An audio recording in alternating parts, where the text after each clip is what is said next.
وما آتاكم الرسول فخذوه وما نهاكم عنه فانتهوا واتقوا الله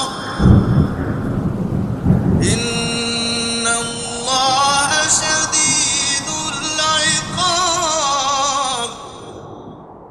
السلام علیکم ورحمۃ اللہ وبرکاتہ. ان الحمد للہ نحمده ونستعینه ونستغفره ونعوذ باللہ من شرور انفسنا ومن سیئات اعمالنا من يهده الله فلا مضل له ومن يضلل فلا هادي له وأشهد أن لا إله إلا الله وحده لا شريك له وأشهد أن محمدا عبده ورسوله. أما بعد فأعوذ بالله من الشيطان الرجيم من همزه ونفثه ونفخه. إنا نحن نزلنا الذكر وإنا له لحافظون. عزیز بھائیو، مجھے کہا گیا ہے کہ تم نے مشکوۃ کے متعلق کچھ بیان کرنا ہے. رسول کریم صلی اللہ علیہ وسلم پر اللہ تعالیٰ نے جو وحی نازل فرمائی اس میں سے ایک تو وہ تھی جسے خود نبی کریم صلی اللہ علیہ وسلم کاتب کو بلا کر لکھوا دیتے تھے. یہ ہے قرآن مجید. اور ایک وہ وحی تھی جو مشتمل ہے نبی کریم صلی اللہ علیہ وسلم کے اقوال پر، جو کچھ آپ نے فرمایا، آپ کے افعال پر، جو کچھ آپ نے کیا، آپ کے احوال پر، جو کچھ آپ کے حالات تھے، اور آپ کی تقریرات پر کہ آپ کے زمانے میں جو کچھ ہوا، اور اس پر رسول کریم صلی اللہ علیہ وسلم نے خاموشی اختیار فرمائی. یہ سبھی وحی ہے، کیونکہ اللہ تعالیٰ کی زبردست نگرانی تھی نبی کریم صلی اللہ علیہ وسلم پر. کوئی بات یا کوئی کام یا آپ کی کوئی کیفیت یا آپ کے زمانے میں کوئی غلط کام ہوا تو اللہ وحدہ لا شریک نے اس کے متعلق اصلاح فرما دی. اب جس پر اللہ تبارک و تعالیٰ نے کسی قسم کی کوئی ہدایت الگ نازل نہیں فرمائی، وہ سب کچھ اللہ کی وحی ہے. ہمارا یہ ایمان ہے. جیسا کہ اللہ نے فرمایا کہ وَمَا يَنطِقُ عَنِ الْهَوَىٰ إِنْ هُوَ إِلَّا وَحْيٌ يُوحَىٰ. اور جیسا کہ فرمایا اتبع ما انزل الیک من ربک ولا تتبع من دونہ اولیاء. یعنی کلام بھی آپ کا اور اتباع بھی آپ کا، یہ سب کچھ اللہ تعالیٰ کے نازل کردہ کے مطابق تھا. جو لوگ اللہ وحدہ لا شریک کے اس دین سے جان چھڑانا چاہتے ہیں وہ یہ ایک بہانہ بناتے ہیں کہ جی قرآن اترا ہے، قرآن کی حفاظت کا اللہ نے ذمہ لیا ہے. حدیث جو ہے یہ تو نبی صلی اللہ علیہ وسلم کے اقوال ہیں، کچھ آپ کے عمل ہیں، لیکن اس میں وحی کا تو کوئی دخل نہیں، نہ ہی اس کی حفاظت کا کوئی ذمہ لیا گیا ہے. تو اس کے متعلق آپ ان سے پوچھیں بھئی یہ کہاں لکھا ہوا ہے کہ قرآن کی حفاظت کا اللہ نے ذمہ لیا ہے؟ وہ جھٹ سے یہی پڑھیں گے انا نحن نزلنا الذکر وانا لہ لحافظون۔ آپ ان سے پوچھیں بھئی اس میں قرآن کا لفظ کہاں لکھا ہوا ہے کہ انا نحن نزلنا القرآن وانا لہ لحافظون، یہ کہاں لکھا ہوا ہے؟ اس میں تو ہے کہ انا نحن نزلنا الذکر، ہم ہی نے اس ذکر کو نازل کیا، اس نصیحت کو نازل کیا۔ اس نصیحت میں قرآن مجید بھی شامل ہے، رسول کریم صلی اللہ علیہ وسلم کے جملہ احوال و اقوال و افعال سب کچھ، بلکہ رسول کو اللہ نے ذکر قرار دیا۔ فرمایا جیسا کہ سورہ طلاق کے آخر میں قد انزل اللہ الیکم ذکرا رسولا یتلو علیکم آیات اللہ، اللہ نے تمہاری طرف ایک ذکر نازل کیا ہے، وہ رسول ہے جو تم پر اللہ کی آیات پڑھتا ہے۔ تو جیسا کہ میں نے پہلے بتایا کہ آپ کا جو بولنا ہے وہ بھی وہی ہے، اور آپ کا کچھ کرنا وہ بھی اللہ کے نازل کردہ کی اتباع اور اس کی پیروی ہے۔ اس لیے جس طرح قرآن کی حفاظت ضروری تھی، اللہ کے نبی صلی اللہ علیہ وسلم کی زندگی پوری کی حفاظت جو شریعت تھی، اس کی بھی اللہ تعالیٰ نے اس کا بھی بندوبست فرمایا، اور وہ ہے حدیث رسول صلی اللہ علیہ وسلم۔ یہ حفاظت کئی طرح سے کی، آپ جو کچھ بولتے تھے وہ عمل میں آ جاتا تھا، اس وقت سے لے کر اب تک مسلمانوں کے مسلسل عمل میں چلا آ رہا۔ نماز اس وقت سے پڑھنی شروع ہوئی، اب تک ہم پڑھتے چلے آ رہے ہیں۔ حج ہے اس وقت سے شروع ہوئی، اب تک چلی جا رہی ہے۔ زکوٰۃ ہے، یعنی اس پر عمل، امت کا عمل، اگر کوئی سند بھی نہ ہو، کوئی الفاظ بھی نہ ہو، تو امت کا مسلسل عمل، یہ بھی اس کی حفاظت کا ایک اللہ تعالیٰ نے ذریعہ بنا دیا۔ نماز اس وقت سے لے کر آج تک، تھوڑی سی تفصیلات کو چھوڑ کر جس میں اختلاف ہے، باقی ساری امت کی متفق ہے۔ حج ہے، ساری امت اسی طرح کر رہی ہے، اسی طرح دوسرے جو اعمال ہیں۔ اچھا، اس کے ساتھ ایک حافظے کے ذریعے، جیسا کہ آپ نے پڑھا ہوگا انشاءاللہ، حضرت ابو ہریرہ کے حفظ کی، جو اللہ تعالیٰ نے رسول اللہ صلی اللہ علیہ وسلم کے لیے دعا کی۔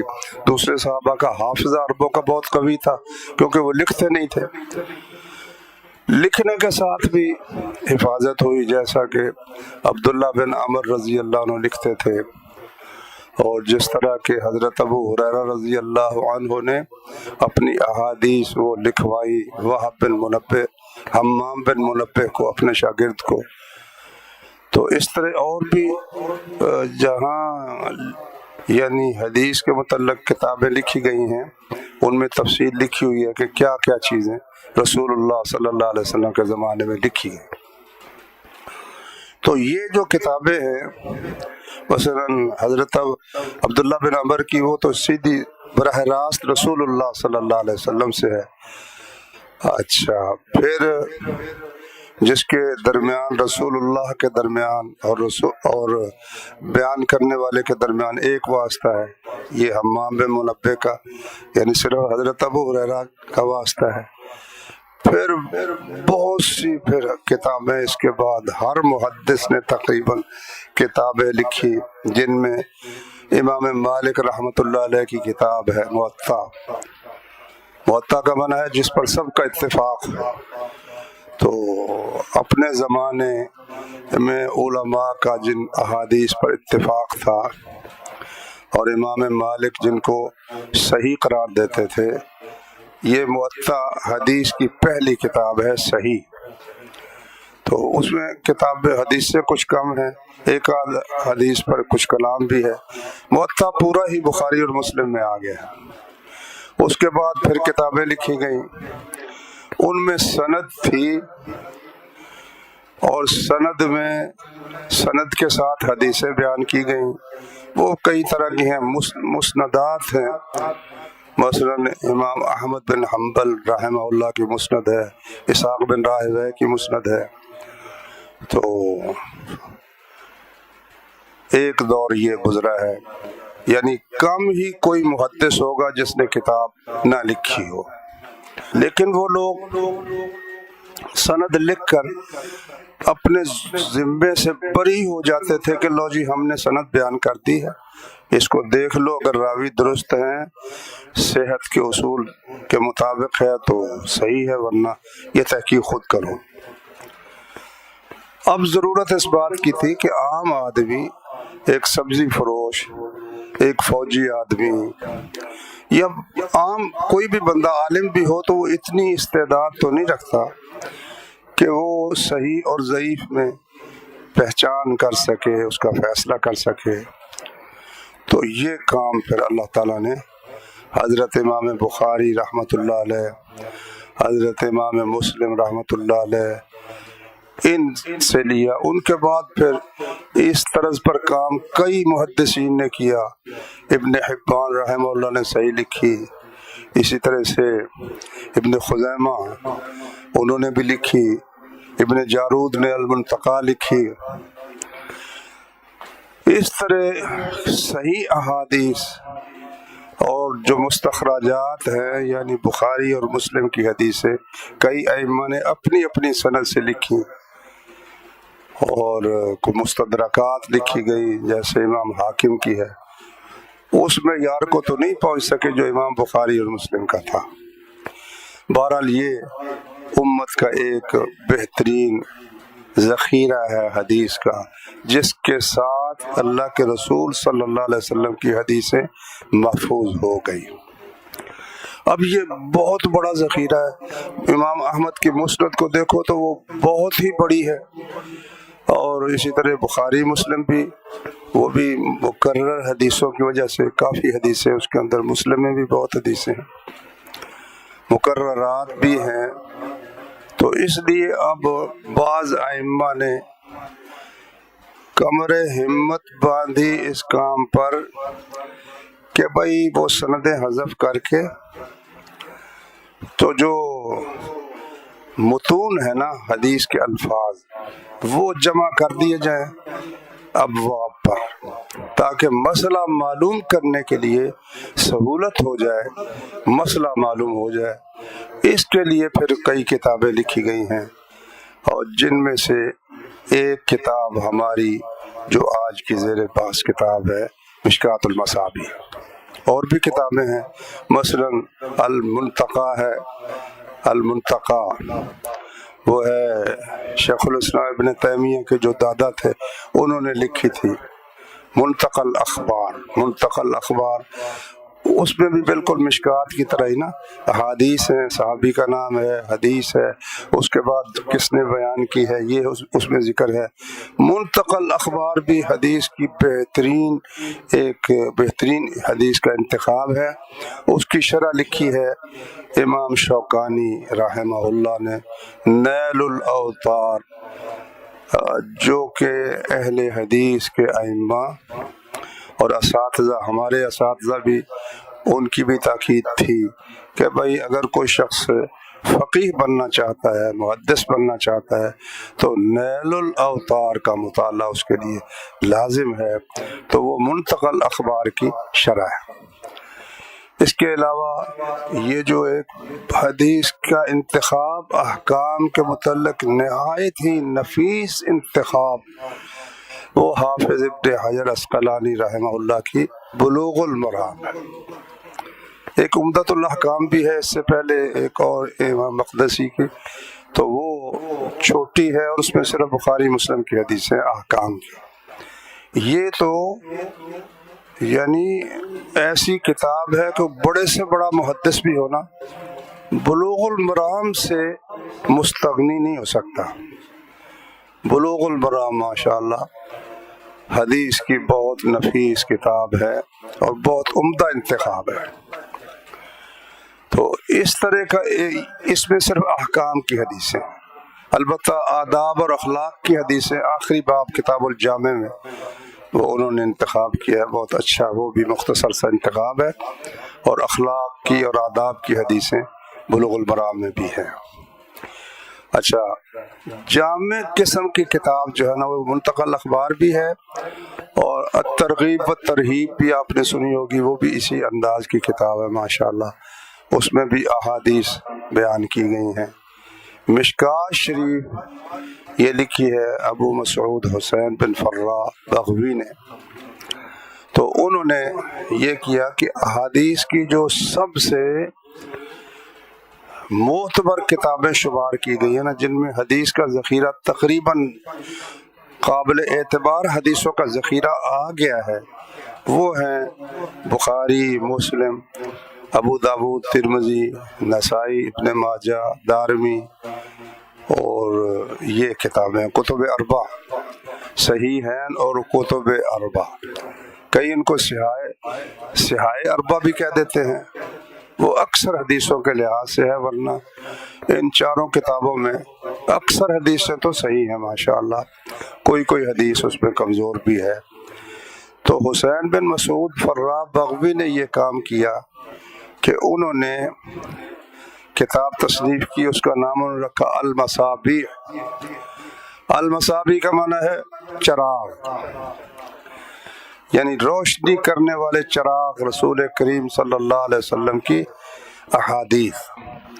اس میں انہوں نے 2 فصلیں اور وہ ابواب پر مرتب کی، ابواب پر، پہلے کتاب الایمان ہے، پھر ہے کتاب الاعتصام بالکتاب والسنہ ہے، اثبات و عذاب القبر ہے، پھر طہارت شروع ہو جاتی ہے، اسی طرح سے سارے مسائل آخر تک چلتے چلے جاتے ہیں۔ ان میں فضائل بھی ہیں، ان میں مسائل و احکام بھی ہیں، بڑی ہی شاندار اور بہترین کتاب انہوں نے تصنیف کی۔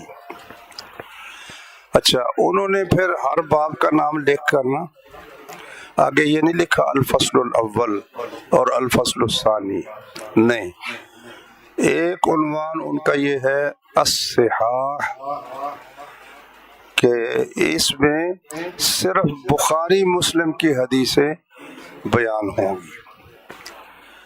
آگے ہر حدیث کے آگے آخر میں وہ لکھے کہ اس حدیث کو بخاری نے نقل کیا ہے، یا اس حدیث کو مسلم نے بیان کیا ہے، یا یہ حدیث بخاری مسلم دونوں میں ہے، یہ انہوں نے چھوڑ دیا، یہ نہیں بتایا کہ یہ حدیث بخاری کی ہے یا مسلم کی ہے یا دونوں کی متفق علیہ ہے۔ صرف جب لکھ دیا الصحاح تو اس کا مطلب یہ ہے کہ یہ بخاری مسلم ان دونوں میں سے یا دونوں میں موجود ہے یا دونوں میں سے کسی ایک میں موجود ہے، باقی انہوں نے یہ تصریح نہیں فرمائی کہ یہ حدیث ان دونوں میں سے کس کتاب کے اندر موجود ہے۔ اچھا، اس سے آگے انہوں نے عنوان مقرر کیا الحسان۔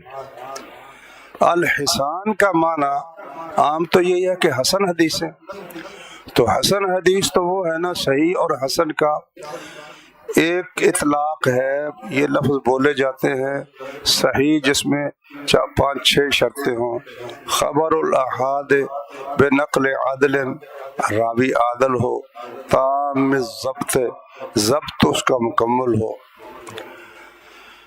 خبر الاحاد بے نقل عدل تام ضبط، متصل السند ہو، غیر معلل، اس میں کوئی خفیہ خرابی بھی نہ ہو، ولا شاذ، اور وہ شاذ بھی نہ ہو۔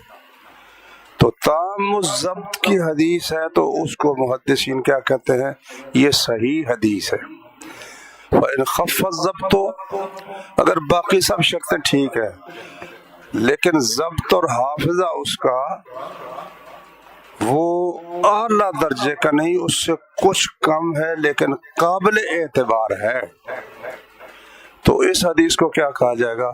حسن لذاتہ ہی، یعنی صحیح کی جو شرطیں جو 5 ہیں، بے نقل عدل، تام ضبط، متصل السند، غیر معلل، ولا شاذ، هو الصحیح لذاتہ، تو یہ 5 کی 5 شرطیں پوری موجود ہوں، لیکن ان میں سے حافظے کے اندر اگر کچھ کمی ہو، کچھ ایسی کمی نہیں کہ وہ جناب سیء الحفظ ہو یا یخطئ ہو، خطا کرتا ہو، نہیں، کچھ کمی ہو، تو ایسے راوی اگر کسی سند میں ہیں یا کوئی ایک راوی ایسا ہے باقی صحیح کے درجے کے ہیں، تو اس حدیث کو کہتے ہیں حسن لذاتہ ہی۔ اچھا، اب حسن کا یہ معنی ہو گیا، یعنی جو صحیح کے اعلیٰ درجے سے کچھ کم ہے۔ تو الحسان کا مطلب تو پھر یہ ہونا چاہیے تھا نا کہ یہاں وہ حدیثیں آئیں گی جو اعلیٰ درجے کی صحیح نہیں ہے بلکہ کچھ کم ہیں، لیکن مصابی میں یہ نہیں ہے۔ مصابی کی اپنی اصطلاح یہ ہے کہ الصحاح میں وہ حدیثیں ہوں گی جو بخاری مسلم یا دونوں میں سے کسی ایک کے اندر ہیں یا دونوں میں ہیں۔ الحسان میں وہ حدیثیں ہوں گی جو ان دونوں میں نہیں ہیں بلکہ ابو داؤد، ترمذی، نسائی، ابن ماجہ، دارمی وغیرہ میں ہیں، تو ان کو وہ کیا کہتے ہیں؟ الحسان۔ اچھا، اب ان میں وہ حدیثیں بھی ہیں جو اعلیٰ درجے کی صحیح ہے۔ ابو داؤد کی حدیث ہے، سند اس کی بہترین ہے، حافظہ کمال درجے کا ہے، بالکل صحیح حدیث ہے، لیکن وہ اس کو کس میں لائیں گے؟ الحسان میں لائیں گے، الحسان میں لائیں گے۔ اس کا یہ مطلب نہیں ہے کہ دوسری فضل میں جو حدیثیں ہیں وہ صحیح لذات ہی کے درجے کی نہیں ہے بلکہ وہ حسن درجے کی، یہ مطلب نہیں ہے، بلکہ حسان کا مطلب ہے کہ اس میں وہ احادیث ہیں جو ابو داؤد، ترمذی، نسائی، ابن ماجہ وغیرہ میں ہیں۔ اچھا، اب اس میں بھی انہوں نے یہ کیا کہ حدیث کا متن بیان کر دیا، لیکن آخر میں اب بتانا چاہیے تھا نا کہ بھائی یہ ابو داؤد میں ہے یا ترمذی میں ہے یا نسائی میں ہے یا ان چاروں میں ہے، یہ انہوں نے بیان نہیں کیا، بس عنوان کو کافی سمجھا کہ جب میں نے کہہ دی الصحاح تو بخاری مسلم، جب میں نے کہہ دی الحسان تو یہ حدیثیں کہاں ہیں؟ یہ ابو داؤد، ترمذی، نسائی، ابن ماجہ میں ہیں، بھلے وہ اعلیٰ درجے کی صحیح کیوں نہ ہو یا وہ حسن کیوں نہ ہو یا کچھ ان میں ضعف کیوں نہ ہو، سب کو وہ کہتے ہیں حسان، یہ حسن حدیثیں ہیں اس لیے کہ یہ ان کتابوں کے اندر درج کی گئی ہیں۔ اچھا، تو اب جو مشکوۃ کے مصنف ہیں ولی الدین تبریزی، یہ تشریف لائے جب اللہ نے ان کو توفیق بخشی، تو انہوں نے دیکھا بھائی کتاب بڑی کامل ہے، بڑی شاندار کتاب ہے، یعنی جو بیان کرنے والا ہے وہ مشکوۃ سے احادیث لے کر خطبہ دے سکتا ہے، درس دے سکتا ہے، مسائل معلوم کرنے والا وہ مسئلے معلوم کر سکتا ہے، لیکن اب اگر وہ بیان کر دیتے کہ یہ حدیث بخاری میں ہے تو بندہ بڑے یقین سے کہہ سکتا تھا کہ انما الاعمال بالنیات، یہ بخاری میں ہے، یا مثلا بخاری مسلم دونوں میں ہے۔ اب اسے وہ پوچھتا ہے جی یہ کس میں ہے، تو وہ یہی کہے گا نا بخاری مسلم دونوں میں سے کسی ایک کے اندر ہے، تو وہ حوالہ تو مکمل نہ ہوا۔ اسی طرح وہ جو دوسری فصل ہے اس میں جب وہ کہتا ہے الحسان، یہ حسان میں سے، حسان میں سے کس کتاب میں ہے؟ ابو داؤد میں ہے یا ترمذی میں ہے یا نسائی یا ابن ماجہ، کہاں ہے؟ یہ اس میں ہے نہیں۔ تو انہوں نے پھر یہ محنت کی ماشاءاللہ کہ انہوں نے ہر حدیث کے متعلق پہلی فصل جو الصحاح ہے اس کے متعلق بھی بیان کر دیا کہ یہ بخاری میں ہے یا مسلم، حوالہ اس کا دے دیا، اور دوسری فصل کے متعلق بھی ہر حدیث کے متعلق کہ یہ ابو داؤد، ترمذی، نسائی، ابن ماجہ، مسند احمد ان سب میں ہے، یا اگر دو میں ہے دو کا ذکر کر دیا، تین کا ذکر کر دیا۔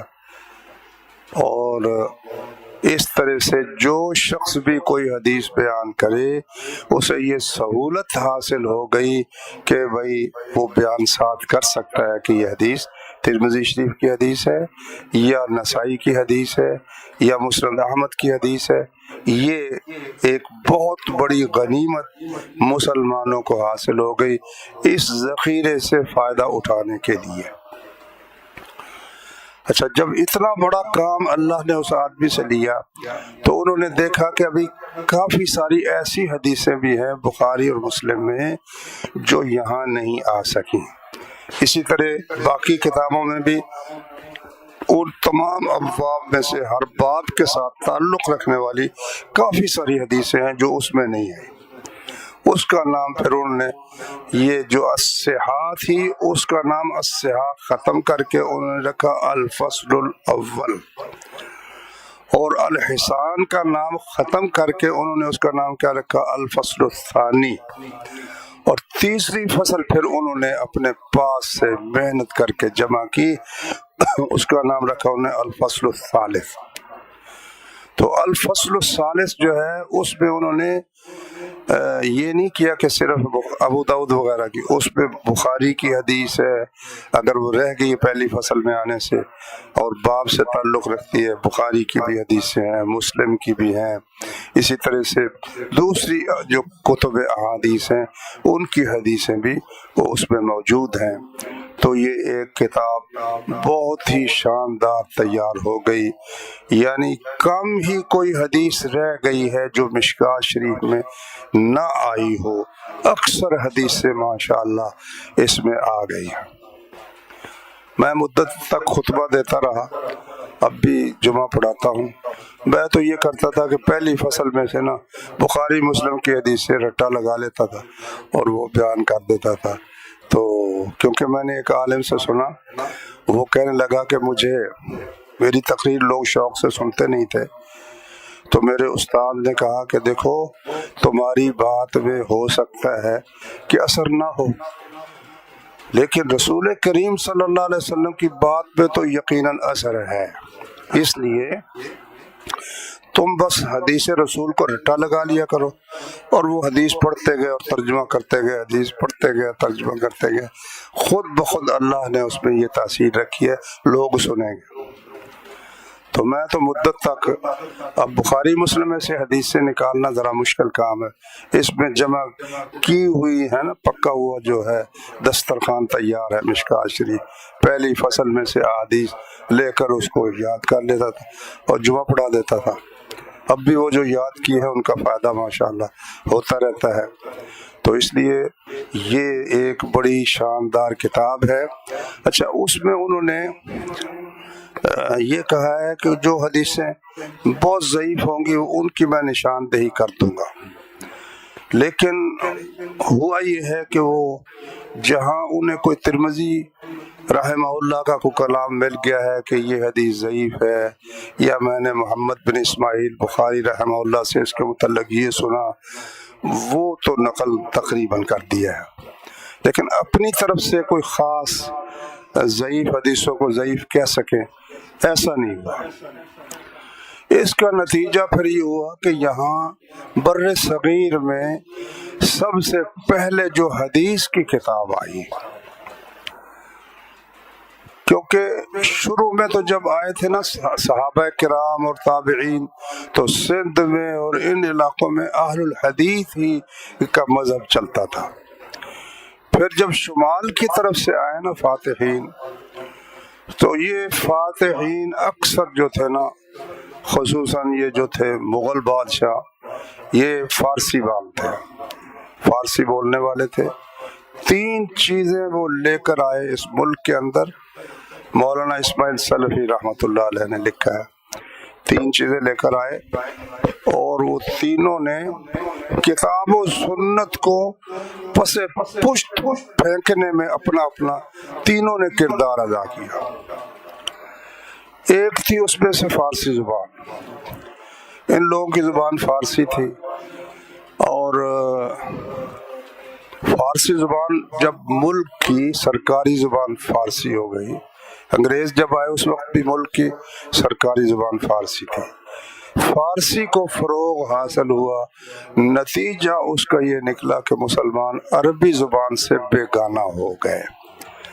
جب عربی زبان سے بیگانہ ہو گئے تو قرآن مجید سے تعلق ٹوٹ گیا، حدیث رسول سے تعلق ٹوٹ گیا، کیونکہ براہ راست نہ وہ قرآن پڑھ سکتا ہے، نہ وہ حدیث رسول صلی اللہ علیہ وسلم پڑھ سکتا ہے.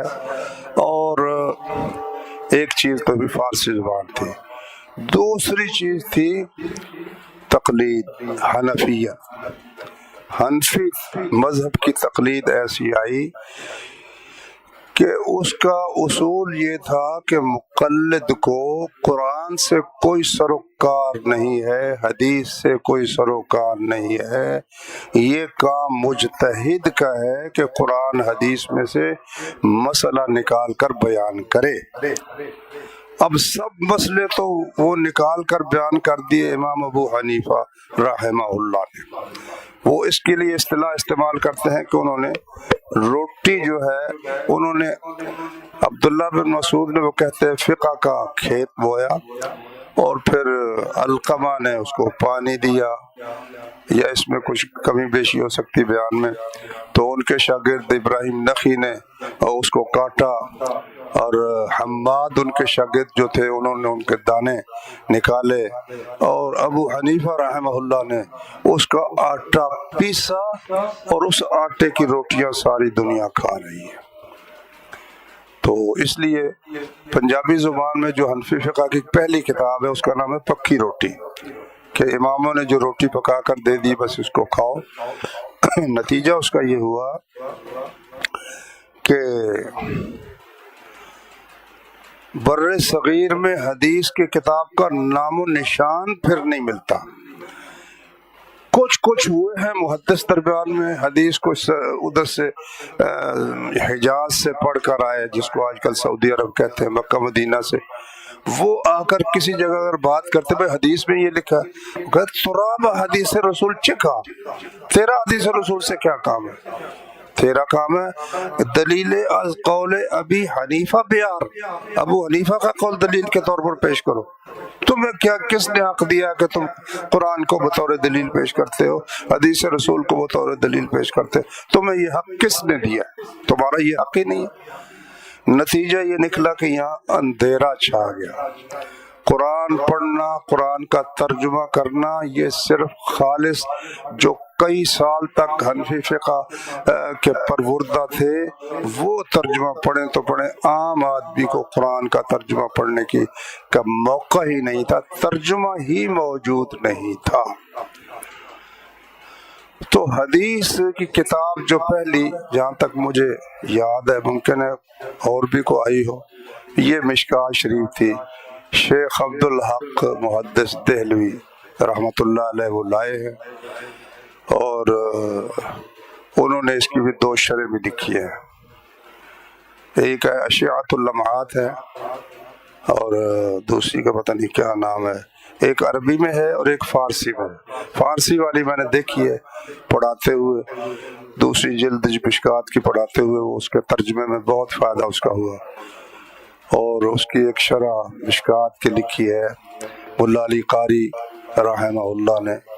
لیکن ان کے لکھنے کی جو حدیث کی شرح لکھنے کا جو باعث تھا نا، وہ باعث بڑا عجیب و غریب ہے. باعث یہ تھا کہ حنفی فقہ کی احادیث جو مسائل ہیں وہ حدیث رسول کے خلاف ہیں اکثر.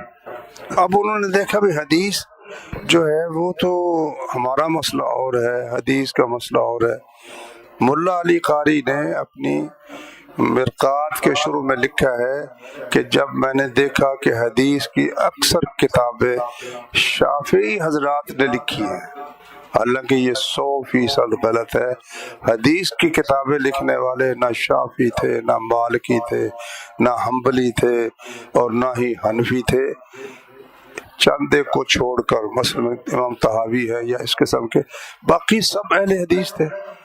کون کہتا ہے کہ امام بخاری شافعی تھے یا مالکی یا حنبلی تھے، یا امام مسلم یا ابو داود رحمۃ اللہ علیہ؟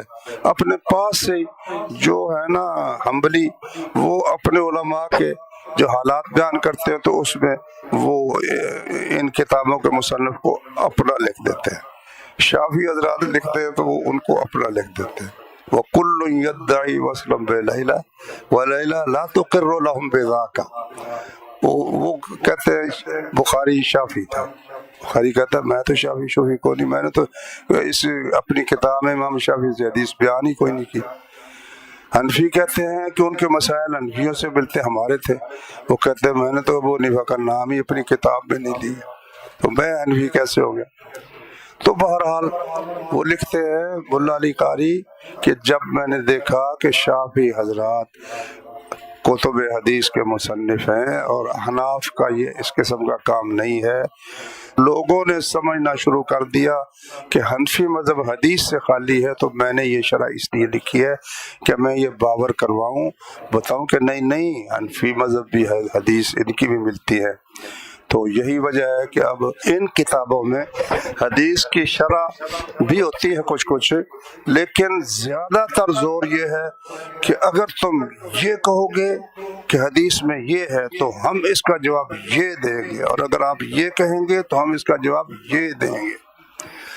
بندہ خدا، جب تجھے کہا گیا اللہ کے رسول نے یہ فرمایا، تو اب تمہارا یہ کہنا کہ میں یہ کہوں گا، یہ انما کان قول المؤمنین اذا دعوا الی اللہ ورسولہ لیحکم بینہم ان یقولوا سمعنا واطعنا، پھر تو موقع ہی نہیں کہ جی اگر تم یہ حدیث پیش کرو گے تو میں یوں کہوں گا، اگر یہ کہو گے تو میں یوں کہوں گا، اس کا تو موقع ہی نہیں ہے بھائی۔ اچھا، تو بہرحال مشکوۃ شریف کی جو شرح یہ لکھی گئی ہے مرقات، حل مطالب کے لیے ماشاءاللہ مفید ہے، اچھی ہے، لیکن مقصد انہوں نے خود ہی واضح کر دیا ہے۔ تو بر صغیر میں اب حدیث کا سلسلہ وہ مشکوۃ شریف سے ہی، خواہ اہل حدیث علماء ہوں، خواہ بریلوی ہوں، خواہ دیوبندی ہوں، پھر اللہ نے وہ وقت وہ اللہ لے کر آیا کہ شاہ ولی اللہ رحمۃ اللہ علیہ نے وہ بخاری شریف اور مسلم اور حدیث کی کتابیں، اور پھر ان کے بعد جو تھے نواب صدیق حسن خان نے تو پھر حد کر دی ماشاءاللہ، فتح الباری بھی آ گئی اللہ کے فضل سے، اور کتابیں بھی بہت سی آ گئی۔ اچھا، تو یہ مشکوۃ شریف سب علماء اسی میں سے چونکہ بیان کرتے تھے، اور اس میں بہت سی حدیثیں ضعیف ہیں اور بتایا نہیں گیا، اس لیے بر صغیر کے علماء خواہ وہ حنفی ہیں، خواہ بریلوی ہیں، خواہ اہل حدیث ہیں، مشکوۃ پڑھ کر کچے ہو گئے، یعنی نبی کریم کی حدیثیں ضعیف بھی وہ بیان کرنی انہوں نے شروع کر دی۔ کچھ تمیز نہیں تھی کہ بھئی صحیح حدیث بیان کرو یا ضعیف حدیث بیان کرو۔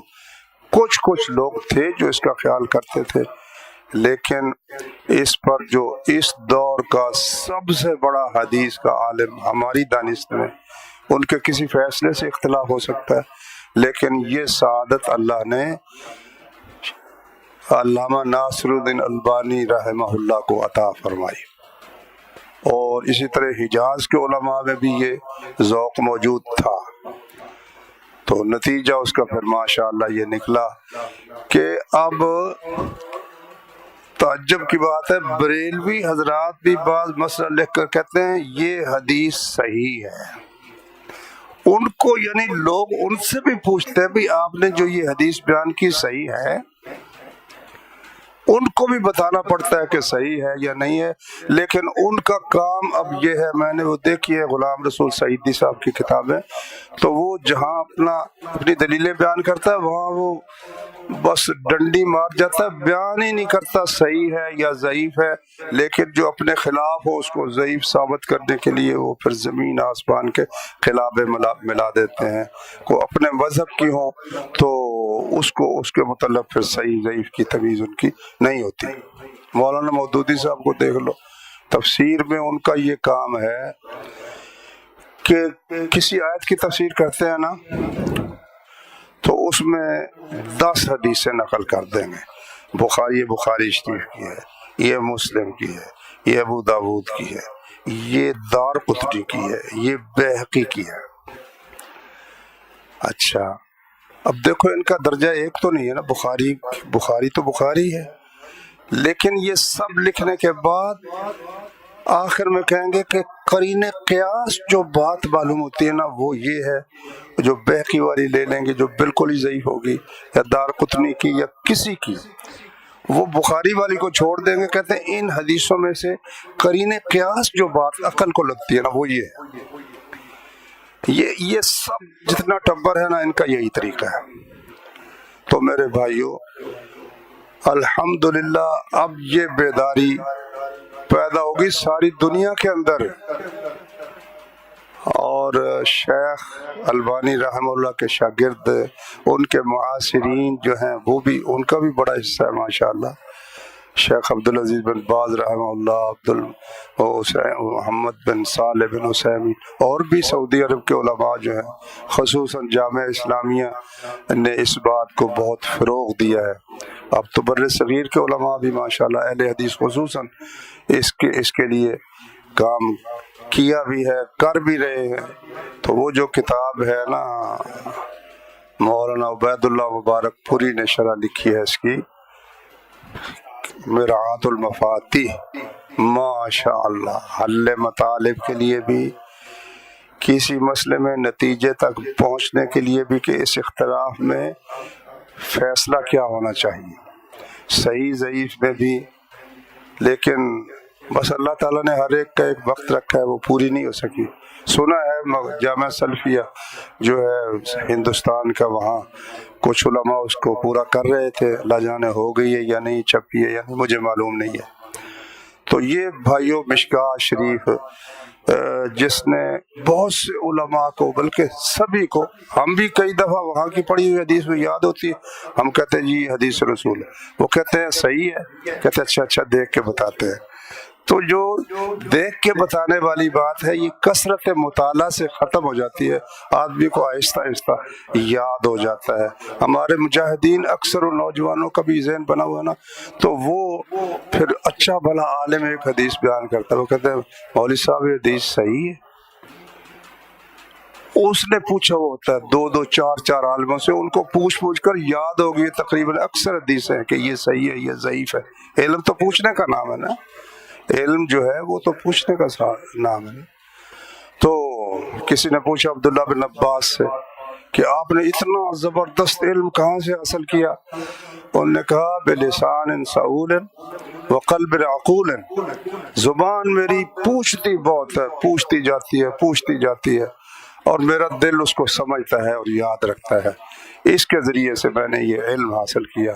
اور اگر سوال ہی نہیں کرتا، کوئی پوچھتا ہی نہیں، تو وہ کیسے حاصل ہوگا؟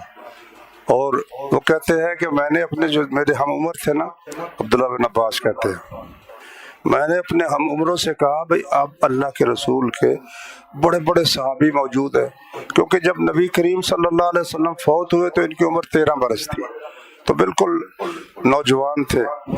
تو ساتھیوں سے کہا کہ بھائی ابو بکر موجود ہیں، عمر موجود ہیں، اور اس طرح دوسرے صحابہ موجود ہیں، تو ہم چلو ان سے جا کر پوچھے، مسائل پوچھے، حدیث پوچھے۔ انہوں نے کہا جس کو ضرورت ہو کی جا کر پوچھ لے گا۔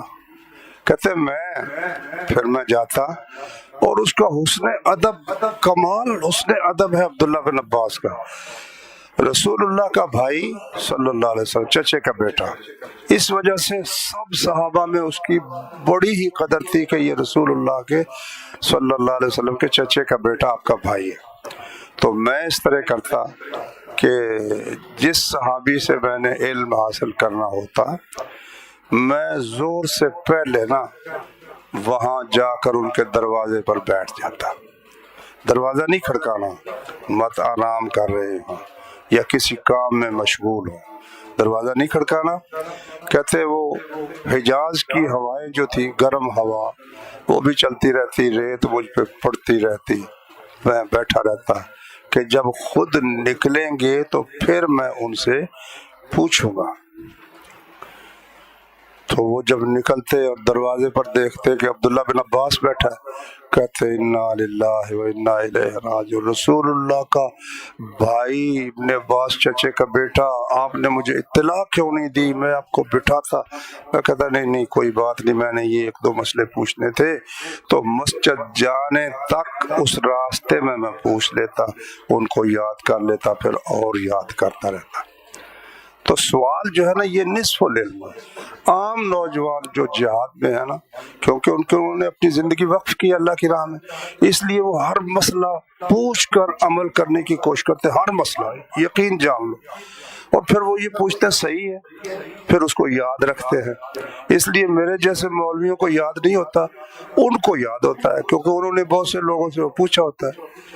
تو یہ مشکوۃ شریف میں یہ جو کمی ہے یہ ماشاءاللہ شیخ ناصر الدین البانی نے پہلے پوری کی ہے، جو چھاپی انہوں نے کتاب مشکوۃ المصبابیح 3 جلدوں میں، لیکن ان میں کئی حدیثوں پر حکم وہ نہیں لگا سکے۔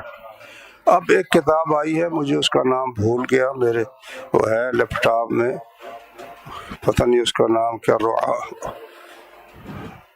اس میں ہر حدیث پر حکم لگا ہوا ہے صحیح ضعیف کا، وہ بہت شاندار کتاب ہے ماشاءاللہ۔ تو وہ یہ جو کتابیں ہیں ان سے فائدہ اٹھانا چاہیے۔ باقی جو نام رکھا ہے نا، نام پھر اس کا رکھا ہے مصنف نے مشکوۃ المصابیح، پہلے مصنف نے نام رکھا تھا چراغ، مصابیح نام رکھا تھا، انہوں نے ان کی کتاب کو اور اپنے ساتھ جمع کردہ کو ملا کر مشکوۃ المصابیح رکھا۔ مشکوۃ کا معنی ہوتا ہے ایک طاقچہ، جس کو پنجابی میں آلہ کہتے ہیں نا، دیوار کے اندر کوئی چیز رکھنے کے لیے ایک بنا دیا جاتا ہے چھوٹی سی الماری، اس کو طاقچہ کہتے ہیں فارسی میں، اردو پنجابی میں اس کو آلہ کہہ لیتے ہیں۔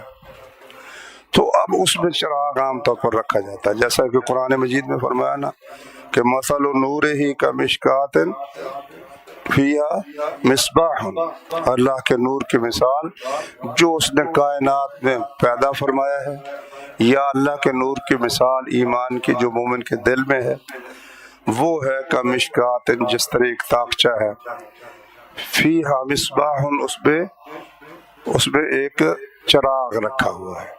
تو حدیث نبوی ہر حدیث ہی ایک چراغ ہے، تو اس کا نام تھا المصابیح، بہت سے چراغ روشنی کرنے والے۔ تو ان میں جو ایک کتاب کے اندر ایک کمی رہ گئی تھی کہ بھئی یہ حدیث کس کتاب کی ہے، وہ کمی جب پوری ہو گئی تو گویا ان چراغوں کو ان کے ٹھکانے میں رکھ دیا گیا، اس طاقچے میں رکھ دیا گیا۔ تو نام بھی بڑا پر لطف انہوں نے رکھا ہے۔ تو میرے بھائیو، جب کوئی شخص قرآن مجید پڑھ لے ترجمے سے اور مشکوۃ شریف پڑھ لے، اب اگر آگے نہ بھی پڑھ سکے، دین کا عالم اللہ کے فضل سے وہ ہو چکا ہے۔ یہ دونوں کتابیں کافی ہے۔ قرآن مجید بلوغ المرام پڑھ لے تو پھر تو سونے پر سہاگا ہو گیا، یعنی احکام کی حدیثیں جو مشکوۃ میں نہیں آ سکی وہ بھی آ گئی۔ تو اس لیے آپ لوگوں نے ماشاءاللہ مشکوۃ پڑھی، اللہ تعالیٰ آپ کو اس کا علم محفوظ رکھنے کی اور مزید حاصل کرنے کی بھی توفیق عطا فرمائے، اور اس پر عمل کرنے کی اور اس کو آگے پھیلانے کی بھی ہم سب کو توفیق عطا فرمائے۔ وآخر دعوانا ان الحمد للہ رب العالمین۔ مولاي صل وسلم دائما ابدا على حبيبك خير